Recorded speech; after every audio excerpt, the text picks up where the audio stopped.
Bien, regresamos con Miguel Palomino, director del Instituto Peruano de Economía. Miguel, tú nos comentabas que el factor crítico eran las instituciones. Decías que sin instituciones de calidad iba a ser difícil poder manejar la salud, bueno, y los procesos de infraestructura, las reformas, etcétera.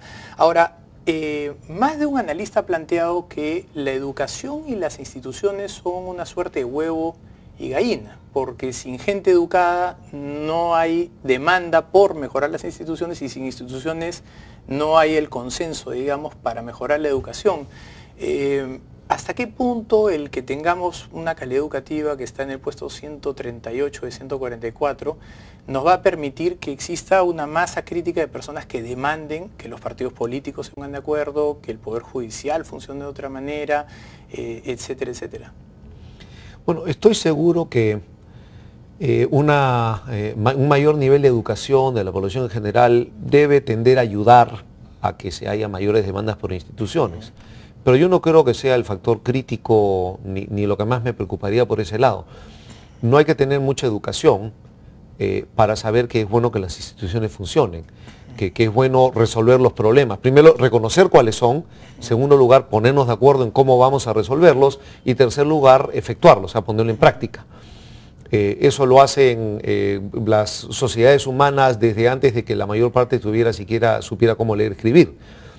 Entonces, las instituciones han surgido, instituciones sólidas, fuertes, que han permitido el progreso y la mejora social, han surgido en países y en sociedades que tenían niveles educativos mucho menores a los que tiene el Perú hoy día.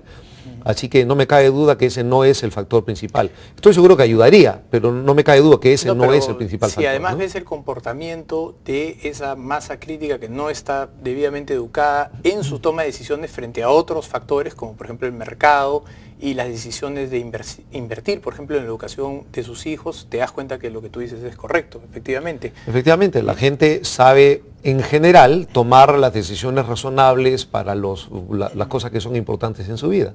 Y ahora, no tienes que ser súper educado para hacerlo. Correcto. Ahora, sí sería cierto que se requiere un mínimo nivel de consenso político para poder asumir las reformas que se tienen que dar. En efecto, pero justamente el consenso político típicamente se obtiene a través de la forma en que operan las instituciones, ¿no? Entonces, cuando las instituciones no funcionan bien, una de las cosas que no se logra es ponernos de acuerdo. El consenso político es ponernos de acuerdo.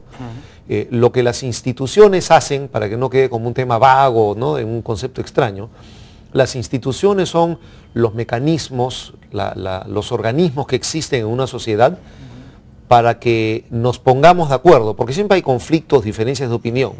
Tiene que haber alguna forma de ponernos de acuerdo y de actuar sobre esos acuerdos. Y eso es lo que las instituciones permiten. Y cuando tienes debilidad institucional, entonces tienes problemas en ponerte de acuerdo. O sea, ¿qué quiero hacer para comenzar? Y segundo lugar, ¿cómo lo hago? Incluso si es que llegara a decidirlo, ¿no? El ministro Castilla sostuvo recientemente que él quiere ser recordado como un ministro reformista. ¿Qué clase de reformas crees que están a su alcance, dada la coyuntura político-económica actual? Bueno, en primer lugar, felicitar a un ministro que diga que esa es su intención, porque lo que ha faltado en el Perú en los últimos 10 años, por lo menos, de elevadísimo crecimiento, ¿no?, uno de los países más crece en el mundo, es justamente había escasez de reformas. Como te mencioné, hemos estado creciendo en buena parte por viada. Por suerte la viada era fuerte y el mundo tendió a colaborar, pero hemos estado creciendo mucho por viada y lo que se necesita es reformas. Entonces, la primera respuesta, que creo que también viene en línea con lo que dijo el ministro Castilla, es tú reforma todo lo que puedes hasta donde puedas. Hay una realidad política, institucional, que te va a permitir hacer algunas cosas y quizás no te permita hacer otras o te permita hacer algunas a medias. Y yo creo que en principio la idea es avanzar en todo lo que puedas, ¿no? Hay muchísimo espacio para reforma en el Perú. Hace mucho tiempo que hay muy pocas reformas. Todo lo que se puede avanzar es bienvenido, ¿no? Una breve respuesta, te ruego. ¿Cuáles son tus perspectivas para el 2013? Yo creo que, aunque hay mucha incertidumbre siempre en proyectar el futuro, el 2013 se pinta en la mayor parte de los elementos centrales como probablemente algo mejor que el 2012, ¿no? Y eso creo que es bueno. Muy bien. Te agradezco muchísimo, Miguel, por tu visita. Un gusto, gracias por invitar.